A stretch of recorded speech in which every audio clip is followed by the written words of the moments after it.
Lectures में आपका स्वागत है। पिछले ऐसा उपक्रम कि 2 जनवरी के लिए जो मेहमान को हम बुलाते हैं और वो जो प्रोग्राम जो है वो तो वहाँ 2-3 महीने में अहमदाबाद में उनका 3-4 लेक्चर हुए अलग अलग विषय पर गांधी के बारे में। तो हमने सोचा कि यहाँ कैसा विषय के बात करें, तो ये विषय के साथ वो आज बात करेंगे। मैं ज़्यादा समय नहीं लेता हूँ, उनको विनती करता हूँ कि वो अपनी बात सादर सीजन और ये टाइम के बीच भी आप ये लेक्चर के लिए आप सब का भी मैं स्वागत करता हूँ, अभिवादन करता हूँ। सुधीर भाई।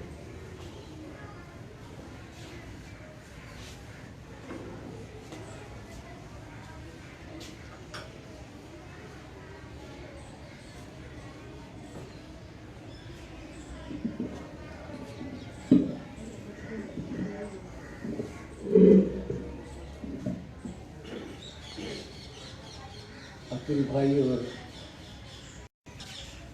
अन्य मित्रों, अभी अतुल भाई ने कहा कि मैं पिछले 1.5-2 महीनों में अहमदाबाद में कई जगह बोला हूँ और इरादा ये था कि ऐसा विषय चुना जाए जो इससे थोड़ा अलग हो। तो ये विषय अलग है और अलग नहीं भी है। तो मैं आपको एक बात की याद दिलाना चाहता हूँ कि 1947 में जब ये निश्चित था कि अब देश आज़ाद हो जाएगा और देश के विभाजन की बात जोर पकड़ गई और फिर कौमी दंगे देश के तमाम हिस्सों में शुरू हो गए, तो उस वक्त गांधी अपने प्रार्थना प्रवचनों में आए दिन एक बात कहते थे और वो बात ये थी कि मैं क्या करूं, मैं रोज रोज आपसे बात करता हूं, मेरे पास और कुछ कहने को है नहीं। और मैं आपसे बिल्कुल मन की बात कहना हूँ कि पिछले 8-10 सालों से मैं गांधी के बारे में लिख भी रहा हूँ, बोल भी रहा हूँ और मुझे लगता है कि घूम फिर के सारी बातें एक ही जगह आ जाती हैं। वही बात तरह तरह से बनने लगती है। मिसाल के तौर पर कल विश्वकोश में मुझे बोलने का सुअवसर मिला और वहाँ विषय था गांधी और विभाजन। तो गांधी और विभाजन की बात हुई, सिवाय इसके कि विभाजन पर बात सीमित हो गई, लेकिन विशाल परिप्रेक्ष्य में देखें तो वही बात थी जो मैं पहले कहता रहा था और जो आज फिर कहने जा रहा हूँ। अब इस बात को मैं कई तरह से शुरू कर सकता हूँ। मसलन किसी का एक और शीर्षक मैं दे सकता था और वो शीर्षक होता गांधी के दुख। हमने गांधी को जिस तरह याद रखा है और जिस तरह हम गांधी को याद रखना चाहते हैं, उसमें हमारा एक बड़ा स्वार्थ है। तो सबसे पहले मैं स्वार्थ की बात करना चाहता हूँ। स्वार्थ ये है कि गांधी ने हमको और जगत को एक नया रास्ता दिखाया। वो खुद तो ये कहते थे कि इसमें नया कुछ नहीं है, non violence is as old as stones. लेकिन फिर भी गांधी की अहिंसा बिल्कुल ही नई थी, इसलिए कि जो धर्म में और नैतिकता में और आदर्श में बात की जाती थी, गांधी ने उसको व्यवहार में उतारने की कोशिश की। तो गांधी ने जो काम किया वो बिल्कुल ही अनोखा काम था। उससे पहले ये किसी ने तसव्वुर भी नहीं किया था, करना तो दूर की बात। तो ऐसे गांधी जिन्होंने ये रास्ता दिखाया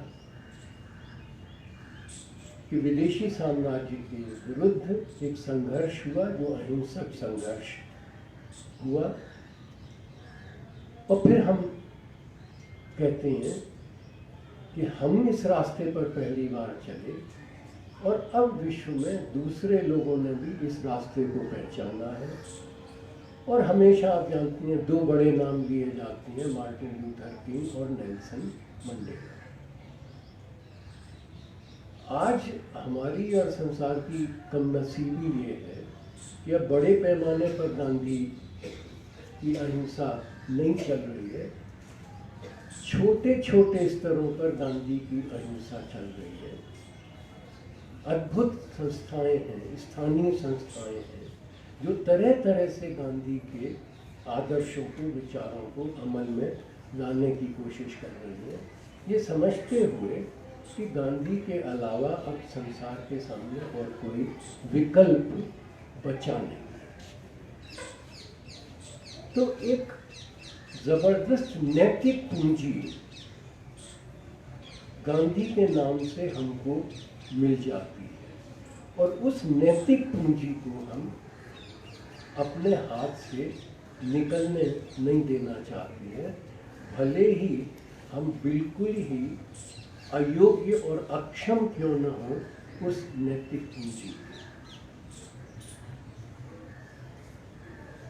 तो ये हम छोड़ना नहीं चाहते गांधी। पर इसी सिलसिले में मैं आपको बात आगे बढ़ाने से पहले, एक हमारे बड़े कवि हैं, अंग्रेजी में कविता करती हैं, उड़िया हैं, महापात्रा।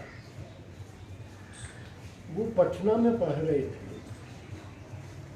और वहाँ उन्होंने गांधी को देखा।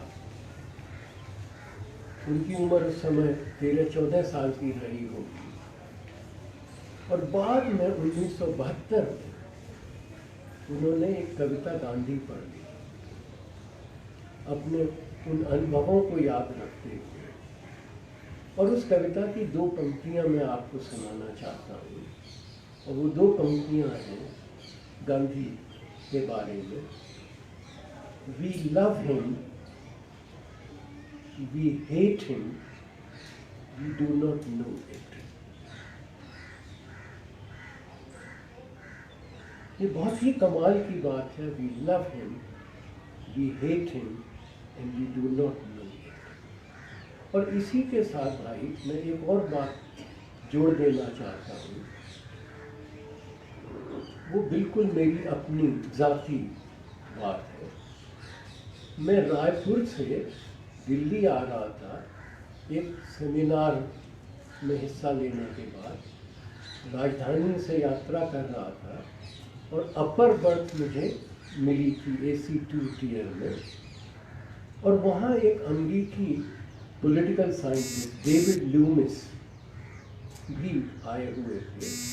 इत्तेफाक से डेविड लूमिस और मैं एक ही बोगी में चल रहे थे। मैंने अपना बिस्तर बिछा लिया था और बिल्कुल सोने की कगार पर था, लेट गया था कि डेविड लूमिस आए और बगैर किसी भूमिका के सीधे उन्होंने एक सवाल दाग दिया। का सवाल था, Sudhir, what do you think must have been the immediate reaction of Gandhi's close associates to his assassination? मैं सोने जा रहा हूँ और ये आदमी मुझसे ये सवाल पूछ रहा है। एक क्षण को मेरी इच्छा हुई कि मैं इससे कहूँ कि David, let me sleep over it, we talk about it tomorrow. पता नहीं क्या उसी क्षण में मुझे हुआ कि नहीं, इसका जवाब मेरे पास है और मैं देना चाहता हूँ डेविड को। तो मैंने भी तुरंत डेविड से कहा कि David, off the cuff, I think they were mighty relieved that the old man had been assassinated. And after that split second of relief, they must have been overwhelmed with grief. मेरे सामने कोई साक्ष्य नहीं है, ऐतिहासिक साक्ष्य, किसी की डायरी, किसी की चिट्ठी, किसी की कोई स्पीच, जो कि मैं आपके सामने सिद्ध कर सकूं कि वो स्प्लिट सेकंड का रिलीफ हुआ होगा उनको, और बाद में सब शोक में डूब गए होंगे। तो ये जो हमारी बहुत ही कॉम्प्लेक्स संश्लिष्ट रिलेशनशिप, रिश्ता गांधी के साथ है, उस रिश्ते को हम अक्सर नज़रअंदाज करते हैं। जो आदर है गांधी के लिए, जो श्रद्धा है, उसकी बात करते हैं, उस लव की बात करते हैं, माँ पात्रा जिसकी बात करते हैं, और उस हेट की बात नहीं करते हैं। तो आज मैं उस पर जोर देना चाहता हूँ, और उसकी एक वजह है, और वजह ये है कि गांधी खुद अपने आखिरी दिनों में बेहद दुख में जिए, बेहद अकेले हो गए, और इसीलिए मैंने शुरू में कहा कि एक और शीर्षक हो सकता था, और वो शीर्षक होता गांधी के दुख।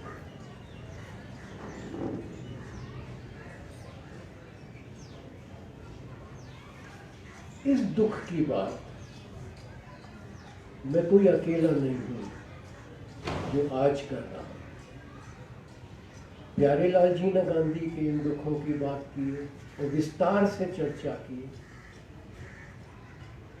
तेंदुलकर में भी उतना मार्मिक ढंग से नहीं जैसे कि प्यारेलाल जी की यहाँ होती है, लेकिन गांधी के दुखों की चर्चा है। ब्रजकृष्ण चांदीवाला, दुर्भाग्य से ब्रजकृष्ण चांदीवाला को जानने वाले बहुत ही कम लोग बचे हैं। रईस परिवार में पैदा हुए और गांधी से प्रभावित हो गए।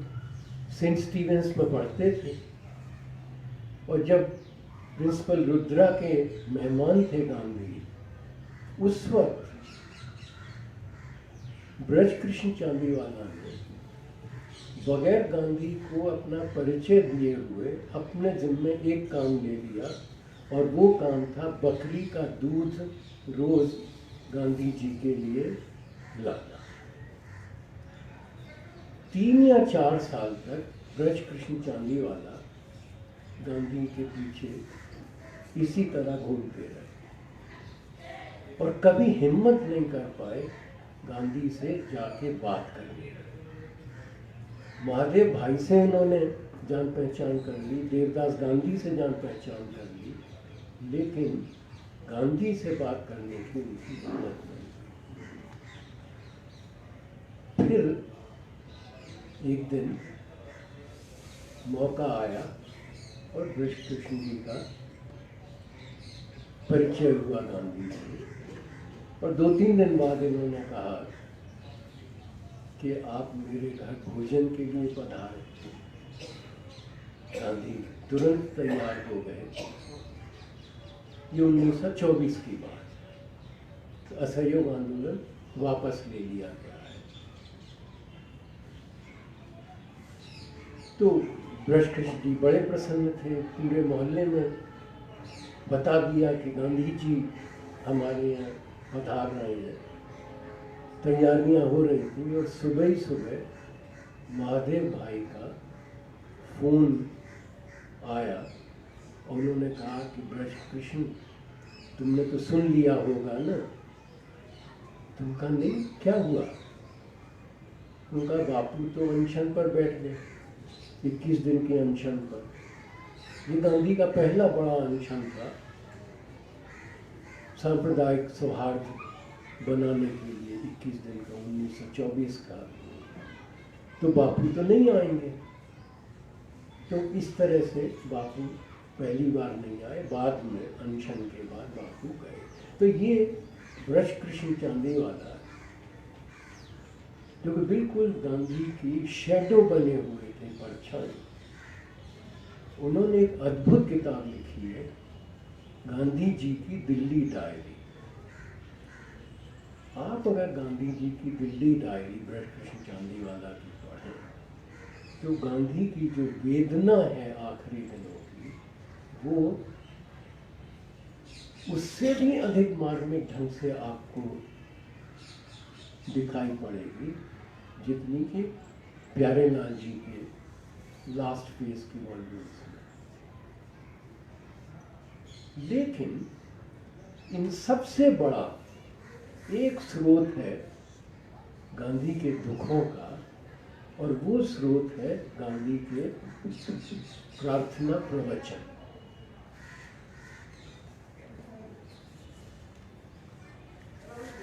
एक अप्रैल 1947 से तो वो प्रार्थना प्रवचन प्रतिदिन करते ही थे, लेकिन ये 2 भागों में छपे हैं, संस्था साहित्य मंडल ने छापे हैं। 1 अप्रैल 1947 से शुरू होते हैं और 29 जनवरी 1948 तक चलते हैं। और जो संस्था साहित्य मंडल का प्रकाशन है प्रार्थना प्रवचन 2 खंड, उसमें उन्होंने 30 जनवरी का भी एक प्रवचन दिया है गांधी का। 30 जनवरी 1948, और नीचे केवल लिखा है हे राम। उन्होंने उसको भी गांधी का प्रवचन माना है, हे राम।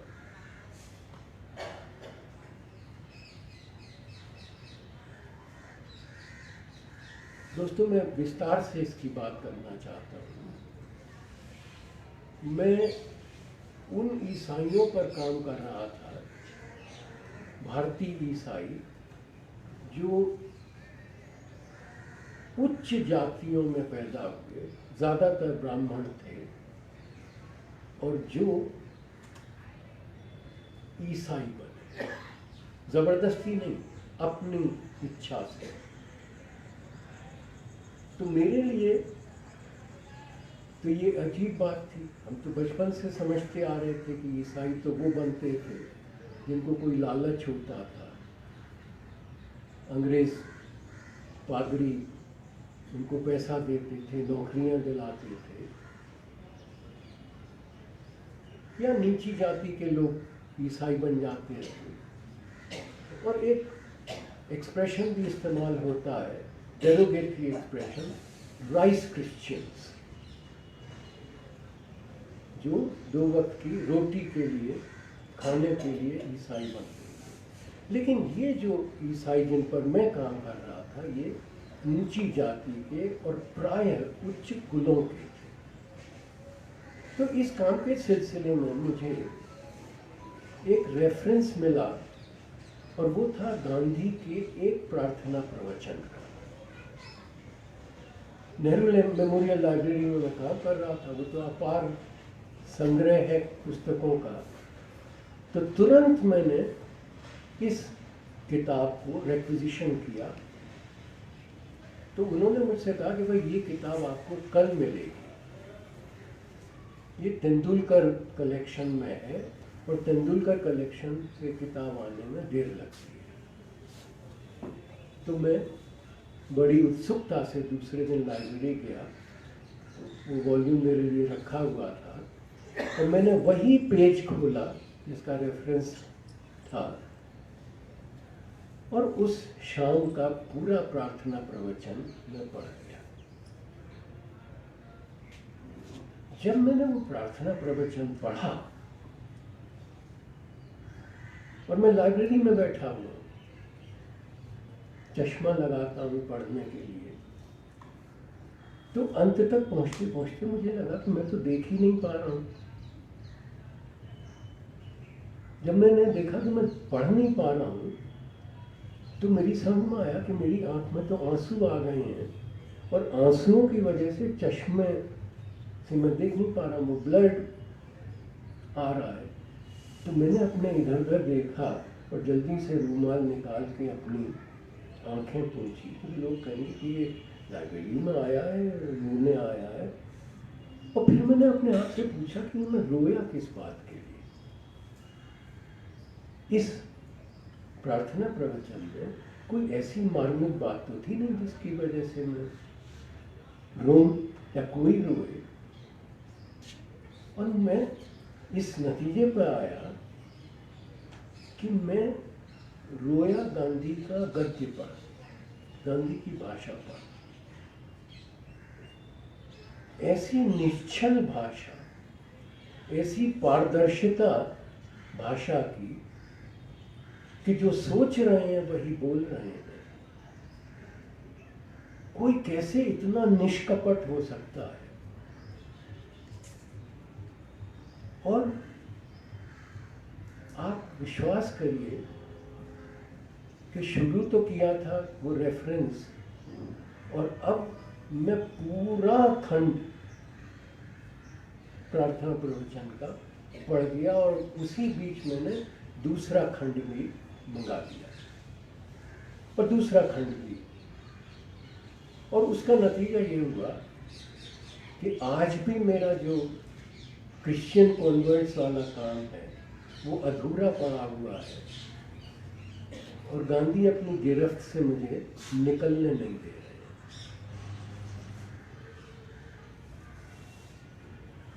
तो ये जो प्रार्थना प्रवचन है, इन प्रार्थना प्रवचनों को पढ़ने के बाद जो गांधी का स्वरूप हमारे सामने आता है, वो स्वरूप उससे बिल्कुल भिन्न है जो हमारी किताबों में है, सिवाय ब्रज कृष्ण चांदीवाला, प्यारेलाल जी, तेंदुलकर वगैरह, सिवाय उनके जो रिसीव्ड नॉलेज है और जो हम याद रखना चाह रहे हैं, वो उस नैतिक पूंजी को बनाए रखने के लिए गांधी की याद। तो आज जब मैं गांधी और हम आज ये बात कर रहे हैं तो ये आज शुरू होता है गांधी के आखिरी दिनों से और वो आज तक चल रहा है। और इस बात के इम्कानात नहीं है, इस बात की कोई उम्मीद नहीं है कि ये आज कल बदलने वाला है। कल भी यही आज रहेगा और परसों भी यही आज रहेगा जो कि गांधी के आखिरी दिनों से शुरू हुआ है। और ये हमारी और जगत की कम नसीबी है कि ये आज बदलने वाला नहीं है।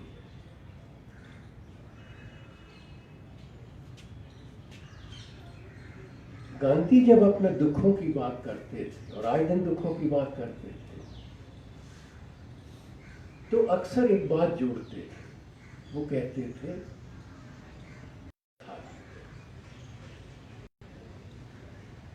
देश को तब नहीं लगा कि गांधी के दुखों की कथा देश के दुखों की कथा, और आज भी नहीं लग रहा कि गांधी के दुखों की कथा, ये तो वो जगत। तो गांधी के दुख हैं क्या? गांधी के दुख हैं, तमाम दुख हैं, और इनमें से कोई निजी दुख नहीं है गांधी का। और ऐसा नहीं कि गांधी को निजी दुख नहीं होते।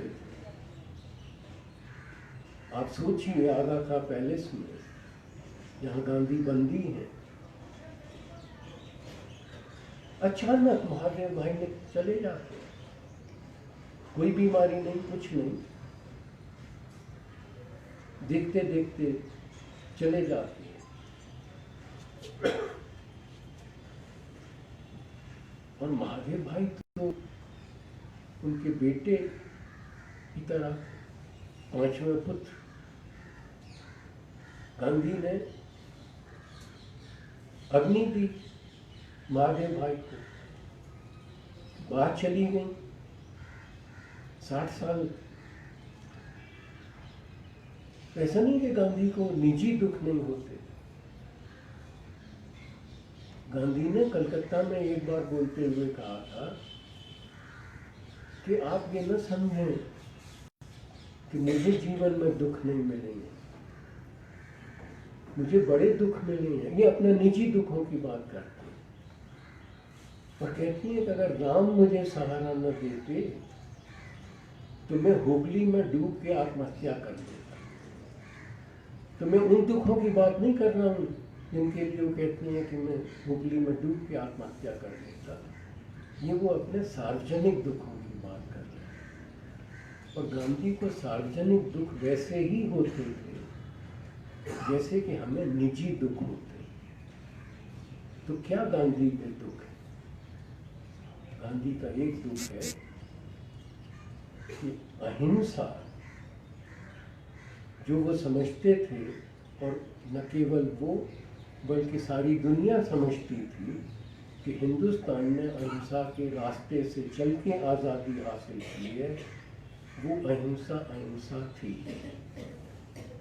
एक बड़ा दुख गांधी का ये है कि उनका जो परीक्षण था वो न केवल विफल हुआ बल्कि सच पूछिए तो वो परीक्षण चला ही गया। इसकी मैं बात करना चाहूँगा। दूसरा गांधी का दुख है देश का विभाजन। तीसरा गांधी का दुख है देश में फैलने लगा भ्रष्टाचार। अब आप लोगों को आश्चर्य होगा कि जो आदमी आज़ाद हिंदुस्तान में केवल 5.5 महीने जिंदा रह पाया, वो भ्रष्टाचार की बात कर रहा है। हमको तो ये याद है कि ये बहुत बाद में जाके देश में इस तरह भ्रष्टाचार फैला। गांधी उस वक्त भ्रष्टाचार की बात कर रहे हैं और ऐसी वैसी भ्रष्टाचार की बात नहीं कर रहे हैं। वो कहते हैं कि मुझको देश में बू आ रही है।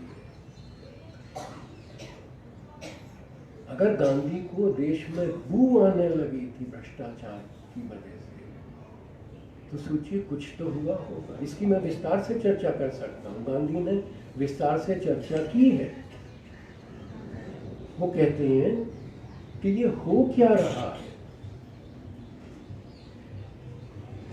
कांग्रेसी आजादी के बाद समझ रहे हैं कि देश उनका हो गया। सब चाह रहे हैं कि सत्ता में आ जाए। कोई मंत्री बनना चाह रहा है, कोई असेंबली में जाना चाह रहा है। उनके बच्चे और भतीजे उनके नाम का फायदा उठा रहे हैं। सरकारी अफसरों को बुला के हुक्म देते हैं कि ये करो, नहीं करोगे तो हम तुमको देख लेंगे। और न सिर्फ कांग्रेसी, समाजवादी भी यही कर रहे हैं, कम्युनिस्ट भी यही कर रहे हैं। गांधी कह रहे हैं कि भाई अगर देश इनका हो जाएगा तो देश चलेगा कैसे? और गांधी उस मुर्गी की याद दिलाती हैं जो सोने के अंडे देती थी। वो कहानी सुनाती है और कहती हैं कि क्या तुम मुर्गी को मार डालोगे? गांधी कहते हैं कि जब नमक का खारीपन चला जाएगा, सोचिए नमक का खारीपन जा रहा है गांधी के, वो इतने विचलित हैं। और एक दिन अपने प्रार्थना प्रवचन में वो कहते हैं कि मेरे पास आंध्र के एक मित्र का पत्र आया है, कोंडंडा राव का, और फिर वो पत्र बताते हैं कि क्या पत्र आया है। कहते हैं देश में हो क्या रहा है? और गांधी कहती हैं कि मेरी तो कोई सुनता ही नहीं। और जब ये कहते हैं कि मेरी तो कोई सुनता ही नहीं, और ये बार बार कहते हैं कि मेरी तो कोई सुनता ही नहीं, तो विस्तार से इसकी बात करते हैं। कहते हैं कि एक जमाना था जब मैं इस मुल्क में बहुत बड़ा आदमी था। मैं कहता था ऐसा करो तो लाखों दौड़ते थे उसको करने के लिए। आज मैं कहता हूँ ऐसा करो तो कहते हैं नहीं करेंगे। ये मैं गांधी को बिल्कुल लगभग शब्दशः कोट कर रहा हूँ, लेकिन आप लोग जरूर पढ़िएगा प्रार्थना प्रवचन, जिसमें ये सारी बातें आती हैं कि मेरी तो कोई सुनता नहीं।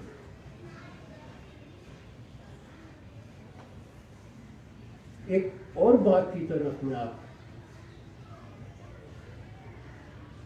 आपको उसकी याद दिलाना चाहता हूँ कि 5.5 महीनों में जो गांधी जिंदा रह पाए हमारे देश में, उनमें संयोग से गांधी की एक सालगिरह भी थी, 2 अक्टूबर 1947।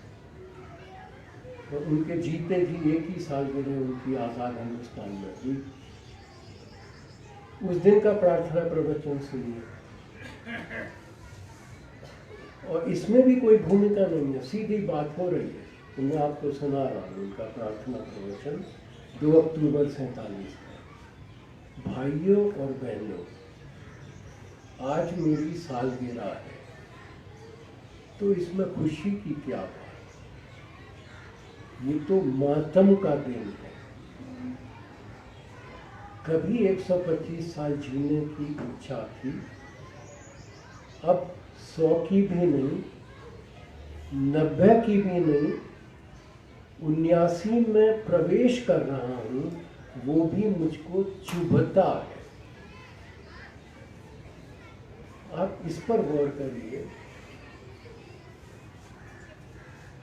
कि बापू को आज़ाद हिंदुस्तान में जीना चुभ रहा था। बापू को आज़ाद हिंदुस्तान में बू आ रही थी, और बापू कह रहे थे आज तो मेरी कोई सुनता नहीं। तो ऐसे बापू निहायत अकेले, निहायत दुखी, लेकिन सिद्धांत से नहीं हट रहे। और सिद्धांत क्या है?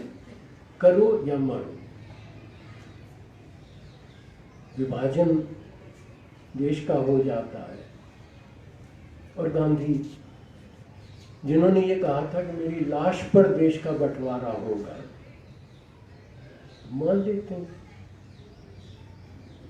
अब ये अपने आप में पूरा एक विषय है, लंबी चर्चा इसकी होनी चाहिए, इसलिए कि आज भी लोग ताना देते हैं कि बड़े सत्यवादी बनते थे गांधी, क्यों नहीं एक और अमर अनशन कर लिया। गांधी विस्तार से इसकी बात करते हैं, आए दिन इसकी बात करते हैं।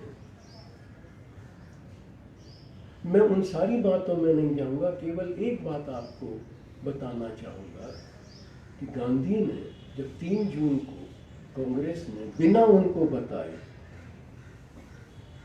वायसरॉय के साथ बातचीत करके सारी पार्टी पहुंची थी, और 3 जून को मान लिया देश का विभाजन, और तब जाके पटेल और नेहरू गांधी के पास गए कि बापू हम ये करके आए हैं। लंबी बातचीत दोनों की होती है, और एन के बोस ने गांधी के दुखों का जो वर्णन किया है, माई डेज विद गांधी, छोटी सी किताब है, 200 पेज की, 250 पेज की होगी, वो भी आप लोग जरूर पढ़ें, माई डेज विद गांधी।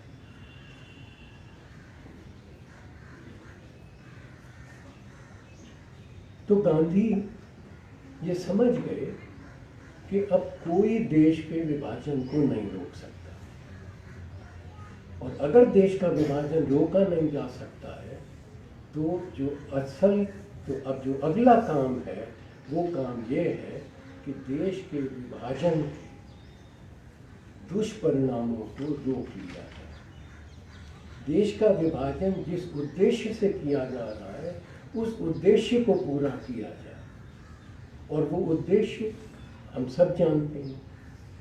चूंकि हिंदू और मुसलमान साथ नहीं रह सकते तो दोनों अलग हो जाए, लेकिन जब अलग हो जाएं तो शांति से रहें, भाईचारे से रहें। तो गांधी अगले 5.5 महीने जो बची हैं उनकी जिंदगी के, उन 5.5 महीनों में हिंदू मुस्लिम सांप्रदायिक एकता बनाए रखने में जुट जाते। और आप ये भी याद रखिए कि आज भी जिस आदमी को हम ताना देते हैं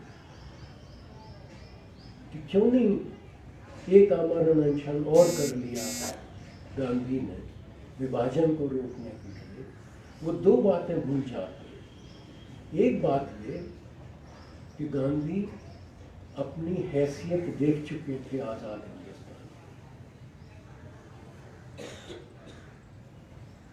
तो वो जानते थे कि मैं मरने पर बैठ भी जाऊं तो मैं कुछ हासिल नहीं कर सकता।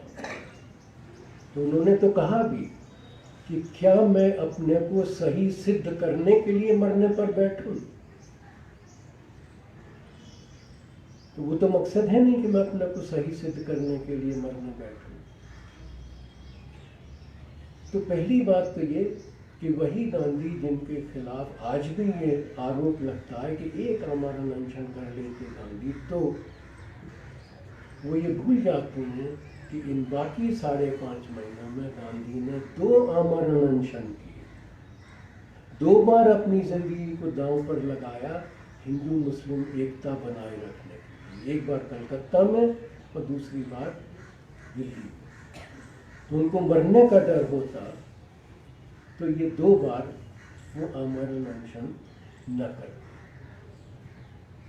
तो दोनों बातें याद रखनी है कि गांधी की हैसियत ही क्या देश में बची थी, और दूसरे ये कि वो मरने को तैयार थे, लेकिन तभी मरने को तैयार थे जब वो उससे कुछ हासिल कर सके। लेकिन हम हैं कि जिम्मेदार ठहराते हैं गांधी को देश के विभाजन के लिए। अहिंसा की बात, आप इस पर गौर करिए। एक बिल्कुल सूत्र के तौर पर मैं आपसे ये बात कहना चाहूँगा कि जिस तरह से पूरे जगत में आज तरह तरह की हिंसा फैल रही है और उत्तरोत्तर विनाशकारी होती जा रही है,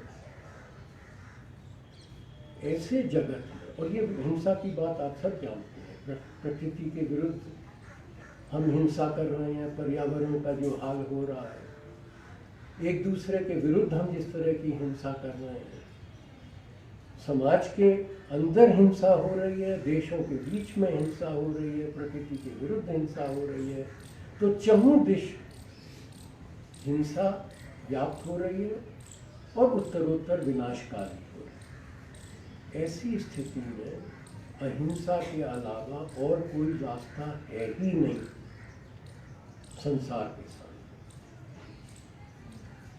लेकिन कठिनाई ये है कि सब जानते हैं कि अहिंसा के अलावा और कोई रास्ता नहीं है, लेकिन फिर भी पहल करने को कोई तैयार नहीं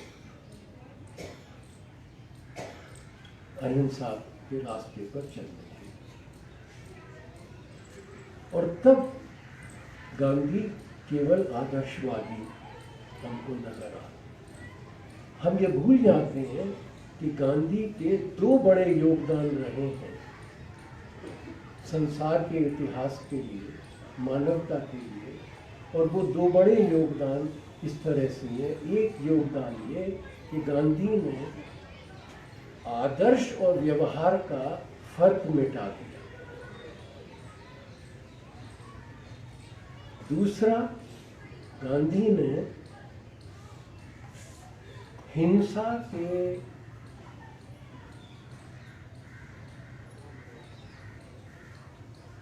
एक ऐसे संघर्ष की बात की, एक ऐसी लड़ाई की बात की जिसमें हिंसा नहीं हो, हिंसा रहित युद्ध, वॉर विदाउट वायलेंस। गांधी ने ये 2 बड़ी बातें कही। गांधी के वक्त में ही अहिंसा में से हमारा विश्वास चला गया। और गांधी जब 47 में, 46 में, 47 में, 46 में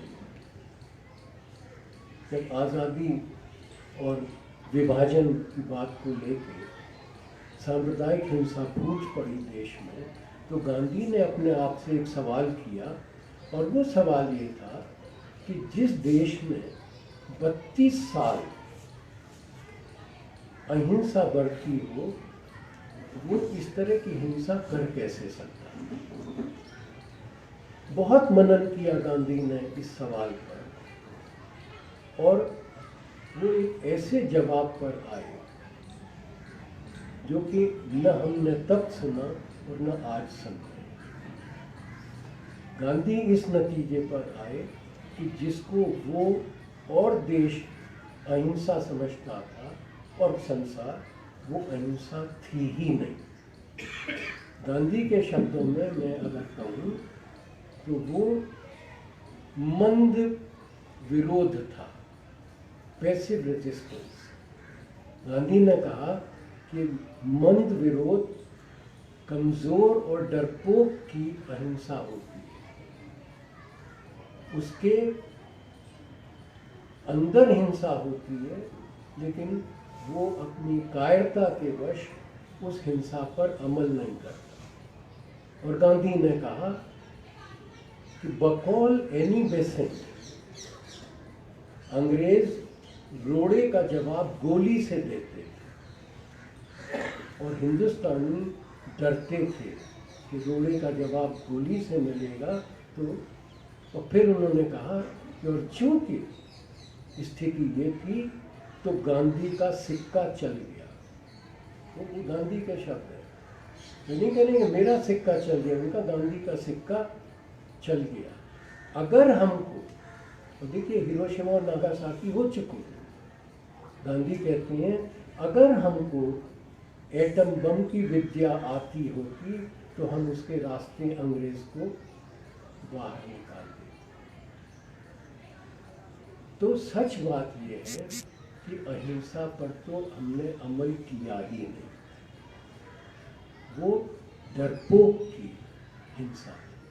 और फिर आगे गांधी ने कहा, इसी बात को बढ़ाते हुए कहा कि जो हिंसा 32 साल से हम अपने दिलों में गहरे दबाए बैठे थे, आज जबकि अंग्रेज का डर चला गया है तो ये हिंसा बाहर फट पड़ी। और देखिए गांधी फ्रॉइड नहीं पढ़े हुए, लेकिन गांधी बहुत ही विवेकशील व्यक्ति है। फ्रॉइड ने इसी बात को थियराइज किया था, और फ्रॉइड ने कहा था, उनका एक्सप्रेशन है, पूरी थियरी है, रिवेंज ऑफ द रिप्रेस्ड, कि जो आप अपने अंदर दबा देते हैं वो इस तलाश में रहता है कि कब अपना प्रतिशोध ले ले, अपना बदला ले ले। तो ये जो हिंसा हमने 32 साल अपने अंदर दबाए रखी, वो आज उभर के आ रही है और अपना बदला ले रही है। तो हम लोगों को इस पर भी गौर करना होगा कि ये कहना तो बड़ा आसान है कि अहिंसा के अलावा और कोई रास्ता नहीं, लेकिन इस पर चला कैसे जाए। और मित्रों, आज 30 जनवरी है। आज के दिन एक, और मैं आखिरी 30 जनवरी की बात कर रहा हूँ। 30 जनवरी तो गांधी की जिंदगी में बहुत आई थी, लेकिन जब 30 जनवरी की बात होती है तो हम 30 जनवरी 1948 की बात करते हैं। तो मैं 5 बजे शाम के बाद वाली 30 जनवरी की बात नहीं कर रहा हूँ, उससे पहले की 30 जनवरी की बात कर रहा हूँ। गांधी ने एक अद्भुत इंटरव्यू उस दिन दिया, और उस इंटरव्यू की चर्चा मैं आपके सामने करना चाहूँगा अहिंसा के संदर्भ में, ये बताने के लिए कि ये बड़ा ही मुश्किल रास्ता है। ये इंटरव्यू होता है मार्गरेट बर्ग वाइट के साथ गांधी का, और संभव है कि गांधी की जिंदगी का आखिरी इंटरव्यू रहा। Margaret Bourke White American photo journalist, बड़ा नाम था उनका। उन्होंने एक किताब लिखी है half way to freedom. Gandhi की परम भक्त थी, लेकिन गांधी की आलोचक भी थी। और गांधी के अगर आप भक्त हैं तो आपका ये धर्म हो जाता है कि आप ईमानदारी बरतें, सच बरतें। तो अभी करीब 15 मिनट मेरे पास है, तो एक किस्सा आपको सुना रहा हूँ। एक महिला, यूरोपीय महिला, सेवाग्राम में गांधी के आश्रम में रह रही थी। जर्नलिस्ट, पत्रकार। वो शाम को आश्रम जब लौटी तो थोड़ी देर हो गई थी, अंधेरा होने लगा था। तो उनको लगा कि अगर वो गांधी की कुटिया से निकल जाए तो शॉर्टकट उनको पड़ जाएगा, वो अपने कमरे तक जल्दी पहुंच जाएंगे। तो आप लोग जो सेवाग्राम गए हो, आप लोगों ने देखा होगा वो चबूतरा जिस पर कि गांधी की अपनी कुटिया थी। आप हर तरफ से उसमें से घुस के निकल सकते थे। तो ये महिला अपना शॉर्टकट लेने के लिए सीढ़ियाँ चढ़ी, और जैसे ही उन्होंने कदम रखा गांधी के कमरे में, तो उनको लगा कि गांधी सो रहे हैं। अब वो पशुपेश में, वो तो समझ रही थी कि अभी जल्दी है, गांधी नहीं सोए होंगे, और ये तो सो रहे हैं। अब धर्म संकट ये कि एक पैर अंदर है कि आगे निकलें या वापस जाएं। तो मन में आया कि चलो अब आ ही गए हैं, तो वो दबे पांव गांधी के कमरे से निकलने की कोशिश कर रही थी। तो गांधी सो नहीं रहे थे। तो जब उन्होंने देखा कि ये टिपटो कर रही है, तो दबे पांव जा रही है, तो गांधी ने कहा, what are you up to? तो उसने कहा, सो यू आर अवेक। और उसने बताया कि मैं इस उम्मीद में यहाँ से आई थी, और मैंने देखा कि आप तो सो गए हैं। Therefore, I started tiptoeing through your room. और गांधी उनसे कहते हैं, अरे बस समझिए, वो कहते हैं, जब ये कहते हैं कि I was tiptoeing through your room, तो गांधी कहते हैं, that's fine, but make sure when you write about me, you don't tiptoe to my memory. तो अगर आप गांधी के भक्त हैं तो यू कांट टिपटो। तो ये नहीं है मैं परम भक्त हूं गांधी का, कम लोग ऐसे भक्त होंगे, लेकिन ये मुझे याद रखना कि गांधी के भक्त होने का एक बड़ा फर्ज है ऐसे ही नहीं ये भक्ति मिल जाती है। और वो फर्ज है ईमानदारी और सच्चाई। मैं बरसों तक गांधी के ब्रह्मचर्य एक्सपेरिमेंट्स को गलत मानता रहा। बहुत देर में मेरी समझ में आया है कि उसका तर्क क्या था, और वो तर्क मुझे मेरी उपन्यासकार पत्नी ने दिया, एक महिला ने। वरना मैं तो मुद्दत तक मैं गांधी को गलत मानता था। आज तक मैं मानता हूँ कि गांधी ने प्रथम महाविश्व युद्ध के समय अंग्रेज़ों के साथ जो सहयोग किया, जो सहकार किया, वो गलत था। गांधी ने जितना भी लिखा है कहते हुए कि मैंने सही किया, मैं आज तक उसको गलत मानता हूँ। तो ये नहीं है कि मैं गांधी का भक्त हूँ तो हर चीज़ मुझे गांधी की माननी। लेकिन ये बात गांधी की बिल्कुल सही थी, अहिंसा वाली। तो गांधी, अब इस इंटरव्यू पर मैं वापस आता हूँ। ये औरत गांधी से सीधा सवाल करती है, mister Gandhi, how will you meet the atom bomb? अब सवाल पर गौर करिए, how will you meet the atom bomb? Gandhi जवाब देते हैं, I will meet it through prayerful action. और ये कहते चुप हो जाते, काट रहे।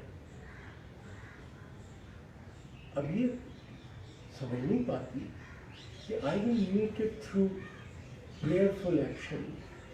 तो कहते what you mean by prayerful action? तो गांधी फिर कहते हैं, I will not go underground, I will not go into the trenches. I will come into the open and look up, and he will see that I do not have the face of evil against him. फिर वो सूत काटने लगते हैं, मौन बैठते हैं थोड़ी देर और आगे बोलते हैं। अब जरा गौर करिएगा, आई will not go underground, I will not go into the trenches, I will come into the open and he will see that I do not have the face of evil against him. और अब जब आगे बढ़ाते हैं अपने जवाब को, तो कहते हैं, इस पर गौर करें, I know from that height he will not see us. अब ये us हो जाता है, थोड़ी देर पहले तक आई था। He will not be able to see us, but he will feel that we do not wish him any harm. और फिर वो कहते हैं कि ओनली इफ द जापानीज हारे हैं, एटम बम वहीं गिरा है, only if the Japanese had behaved with bravery, this war would not have ended so disgracefully. और आगे बोलते हैं, this is a war in which there have been no victors. Gandhi को हमेशा महाभारत याद आता कि जीत के भी पांडवों ने जीत नहीं पाई। यादव स्थली की बात करते थे गांधी, तो यादव स्थली हो गई पृथ्वी वर्ल्ड वॉर के बाद। तो वो कहते हैं कि विक्टर्स आर नॉट विक्टर्स। और उसके बाद गांधी एक गजब की बात कहते हैं, the victors are actually victims of our lust and omission. our lust and ambition. ये नहीं कह रहे हैं कि the victors are victims of their lust and ambitions. वो कह रहे हैं कि the victors are victims of our lust and ambitions. और जब मैंने ये पढ़ा तो मैं तो समझ ही नहीं पाया कि ये गांधी कह क्या रहे हैं।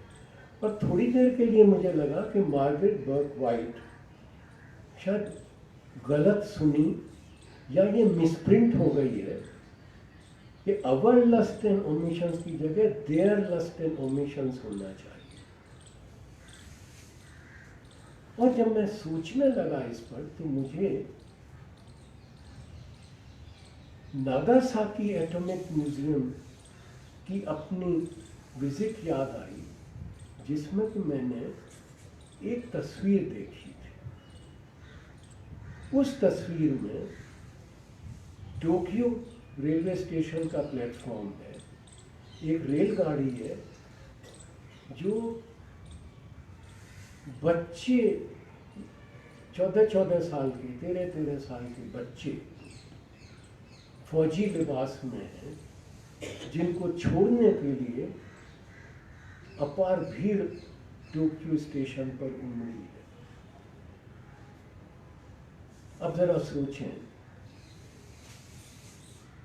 कि 14-14 साल के 15-15 साल के बच्चों को आप ये जो उन्माद होता है राष्ट्रवाद के नाम में, उस उन्माद को भी याद करिए। तो गांधी, और जब मुझे वो तस्वीर याद आई नागासाकी एटॉमिक म्यूजियम की, तो मेरी समझ में आया कि गांधी बात क्या कर रहे हैं कि the victors are victims of our lust and ambitions. Our lust and ambitions means humanity's lust and ambitions. तो जब अहिंसा की बात हमें करनी होगी तो एक व्यापक अर्थ में हमें बात करनी होगी। तब हमें ये नहीं देखना होगा कि विक्टर क्या कर रहा है या जो हम पर हमला बोल रहा है वो क्या कर रहा है। और अगर मैं बिल्कुल ही अपने देश की बात करूं, संसार को एक मिनट के लिए भूल भी जाऊं,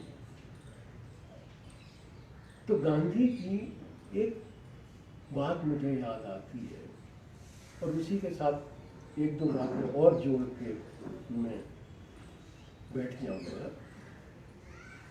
गांधी कहते हैं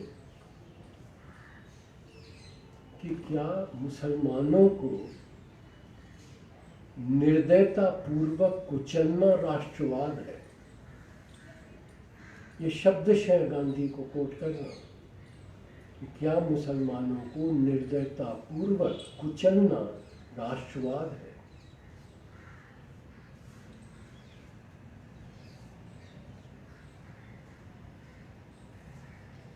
गांधी ये सवाल उठा सकते हैं इसलिए कि गांधी के मन में हिंदू और मुसलमान का भेद नहीं था।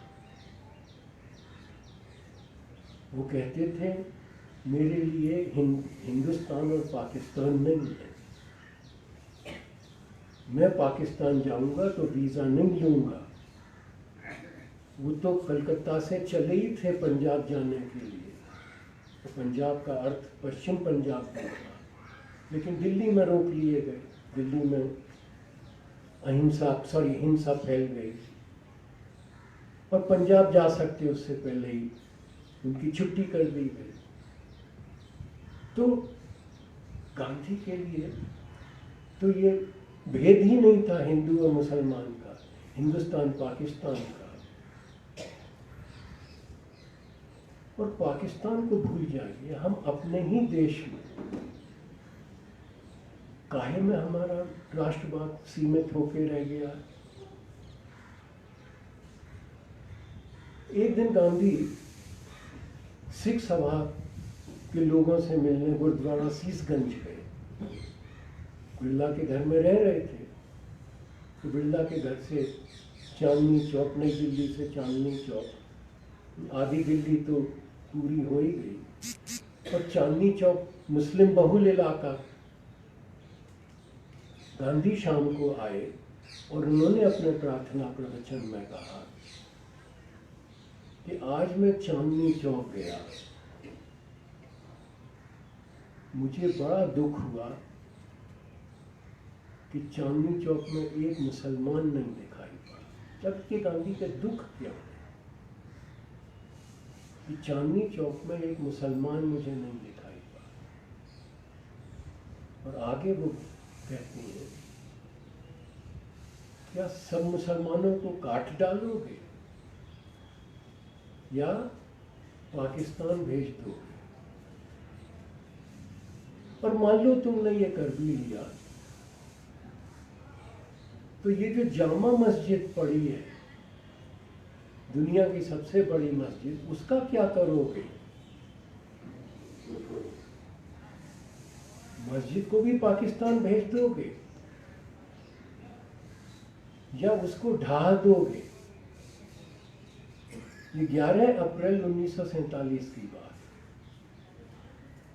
और गांधी जब पूछते हैं क्या उसको ढा दोगे, तो वो सवाल नहीं पूछ रहे हैं, उनके मन में कहीं ये विश्वास है कि उनके देशवासी और कुछ भले ही कर लें, मस्जिद नहीं ढाएंगे। फिर आगे कहते हैं, या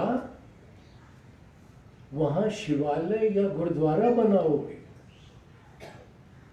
मस्जिद ढाने के बाद। और फिर गांधी जोड़ते हैं, अगर हिंदू गुमान भी करें, जरा गौर करिए गांधी के शब्द,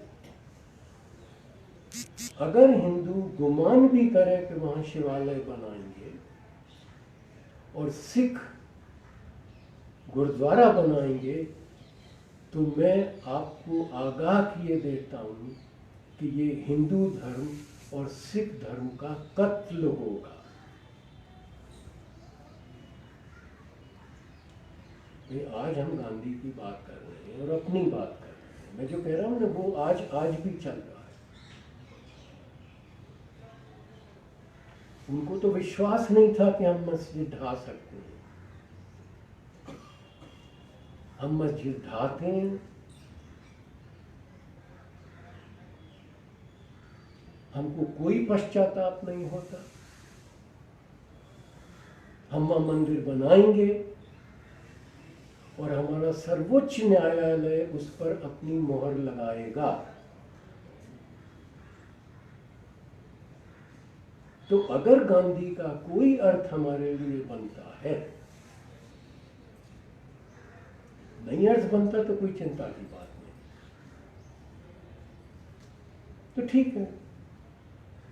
एक पागल आया था,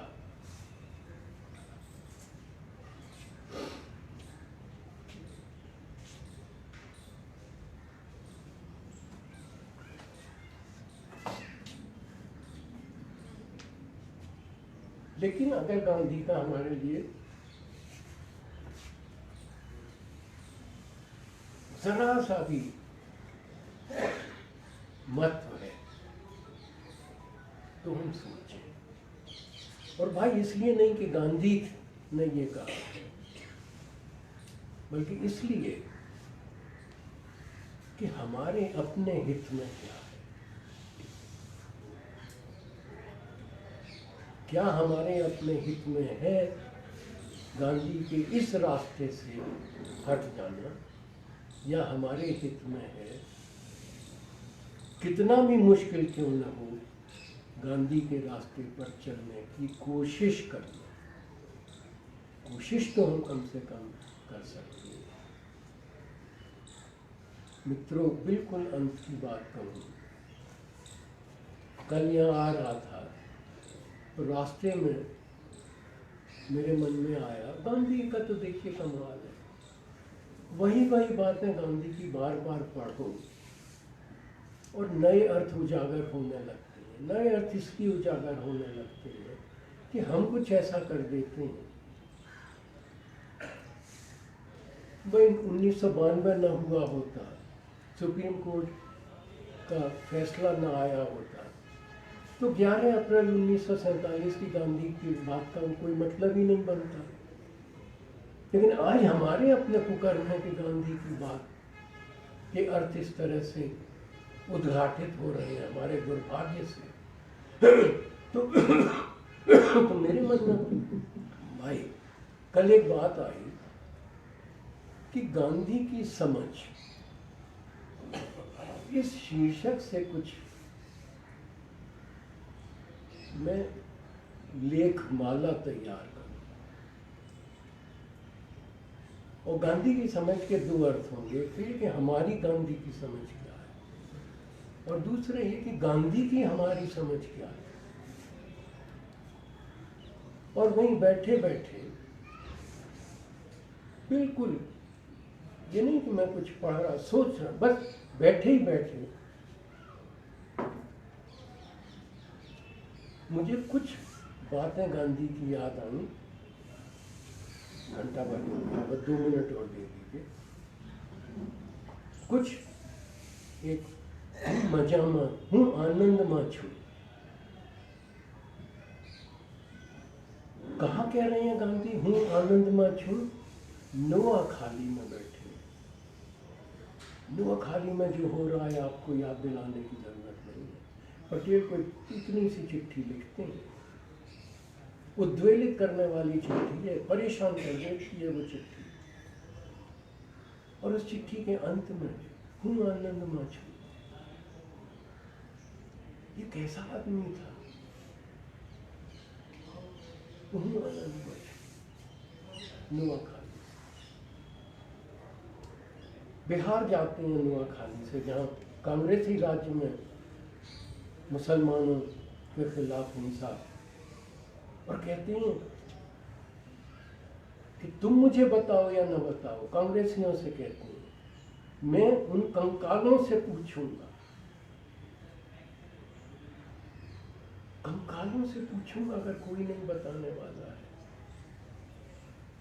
आज बताने वाले हैं लेकिन हम नहीं सुन सकते, हम नहीं सुन सकते, हमारे न्यायालय नहीं सुन सकते। गांधी कंकालों से पूछना चाहते हैं और जानते हैं कि कंकाल मुझे बताएंगे। गांधी से एक और, हिंदू का नाश हिंदू ही कर सकता है, धर्म को धर्म की मार्फत ही बचाया जा सकता है। जो न्याय चाहते हैं उन्हें न्याय करना होगा। और जो मैंने पहले आपको अभी सुनाया था वो मेरा छठा था, मुसलमानों को निर्दयता पूर्वक कुचलना क्या राष्ट्रवाद। तो गांधी ने तो हमारे लिए इतना छोड़ दिया है सोचने के लिए, और उसका थोड़ा सा आभास मैं चाहता था आप लोगों को करा दूं कि हमारा सौभाग्य था कि ऐसा आदमी हमारे बीच आया, उसने हमें रास्ता दिखाया। और हमारा दुर्भाग्य है कि उसके दिखाए रास्ते पर थोड़े दिन चलने के बाद हम उसको बिल्कुल नज़रअंदाज किए हुए हैं, केवल उस नैतिक पूंजी के लिए याद रखना चाहते हैं, बाकी कुछ नहीं। धन्यवाद।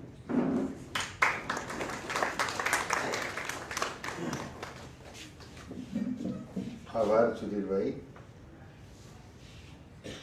सुधीर भाई ने अपनी मौलिक दृष्टि से अपना विषय चुना था और 1 घंटे में उसने जिस तरह से वो पूरा सब्जेक्ट का वो थीम को न्यायपूर्ण से और हमको आज के दिन उचित जो कहना चाहिए उस दृष्टि से किया है, ऐसा मेरा मानना है।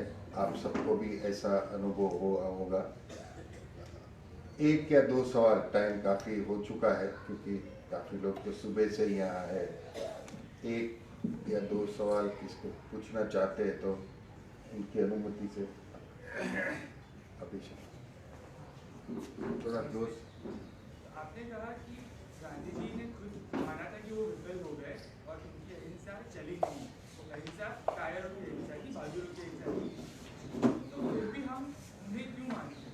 जब कोई आदमी विफल हो गया, उसका एक्सपेरिमेंट जो था 30 साल उसने किया और वो अंत में खुद स्वीकारता है कि मैं सफल नहीं हुआ, फिर भी हम उन्हें एक दृष्टांत के रूप में क्यों देखते हैं?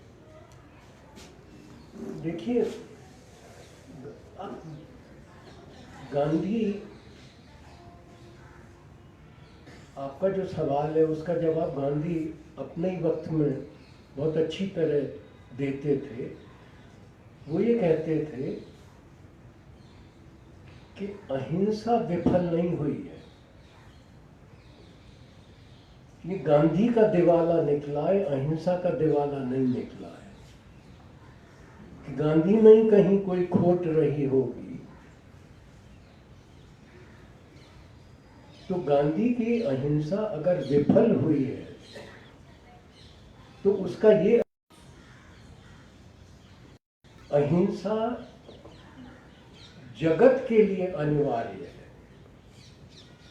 और अगर हम अहिंसा के रास्ते पर नहीं चलते हैं तो जैसा कि अब दिखाई पड़ रहा है, सामूहिक संहार निश्चित है।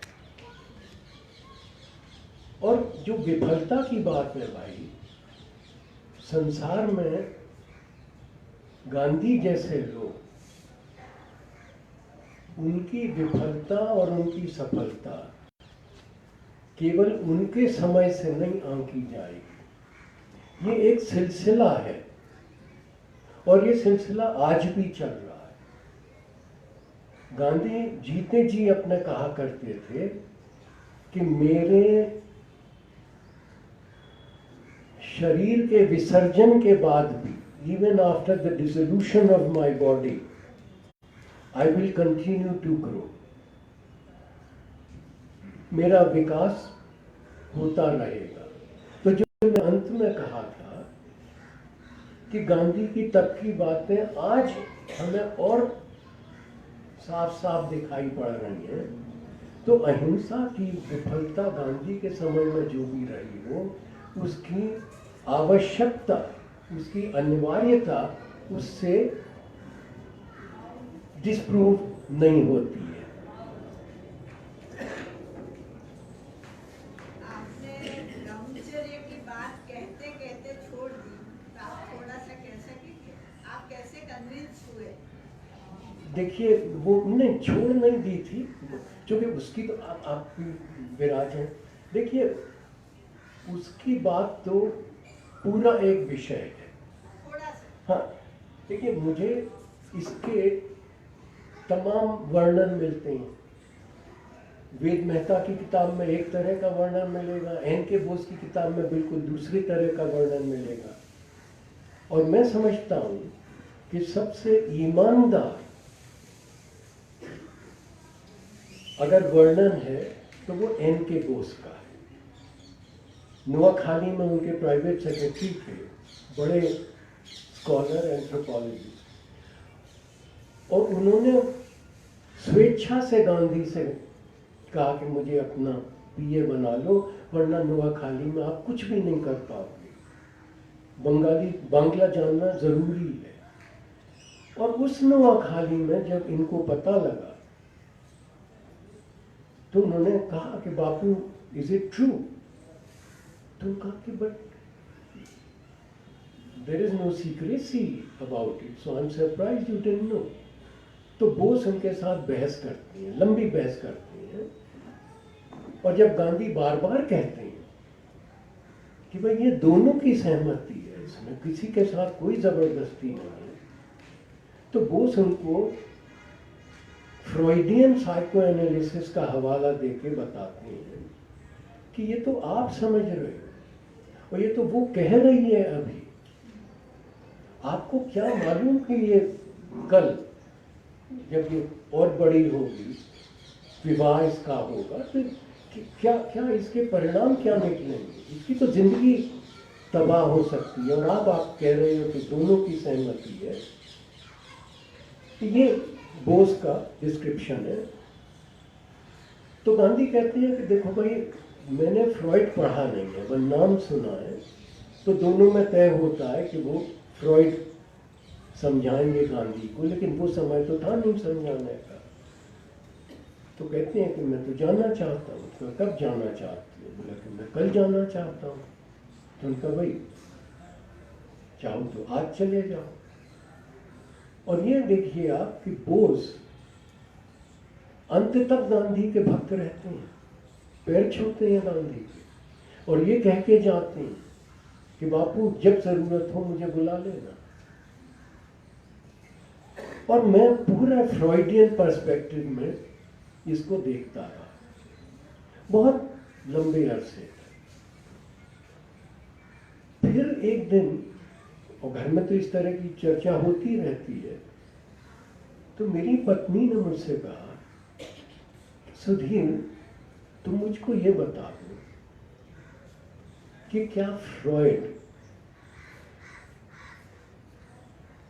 अंतिम सत्य है पुरुष स्त्री संबंध का?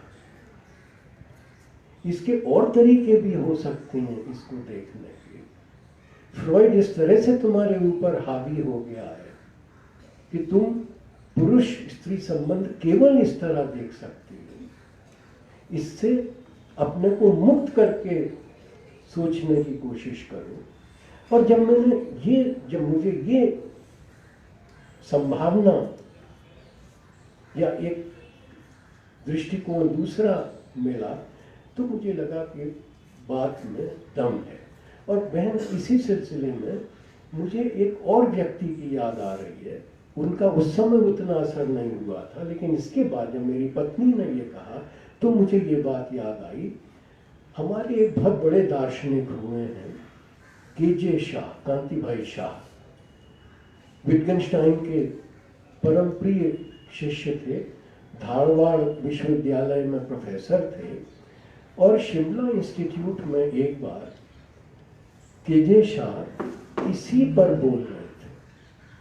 और उस वक्त उन्होंने एक बात कही थी। के.जे. शाह बड़े मृदुभाषी थे, लेकिन जब गांधी के ब्रह्मचर्य एक्सपेरिमेंट्स पर बहस होने लगी तो मैंने पहली बार और अंतिम बार के.जे. शाह को नाराज होते देखा। और उन्होंने कहा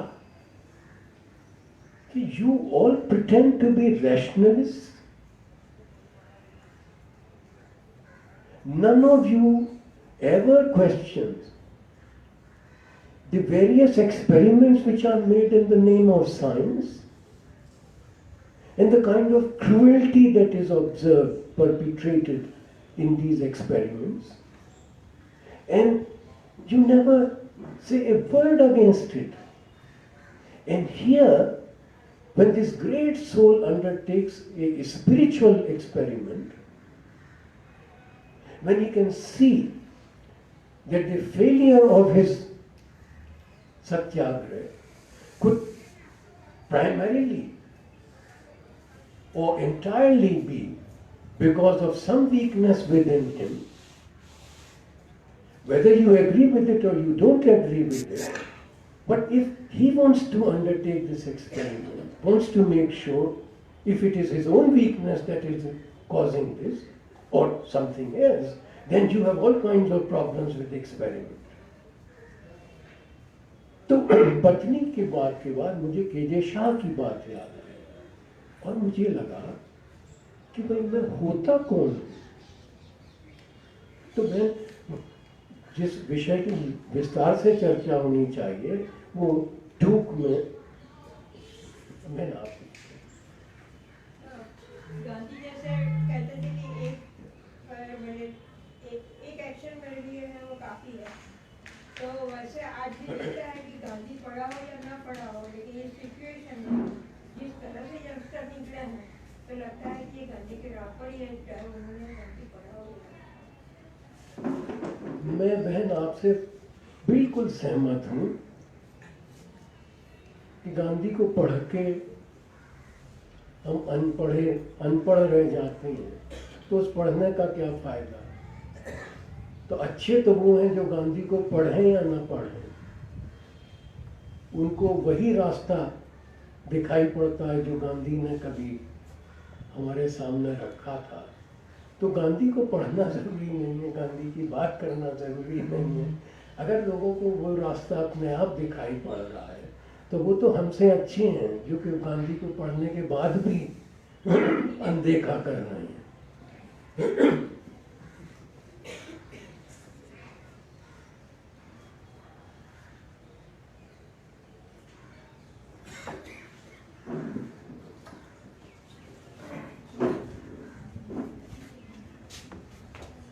अब ये चर्चा और ये बैठक का हम समापन कर रहे हैं। आप सबका आभार, अनिल भाई का भी आभार।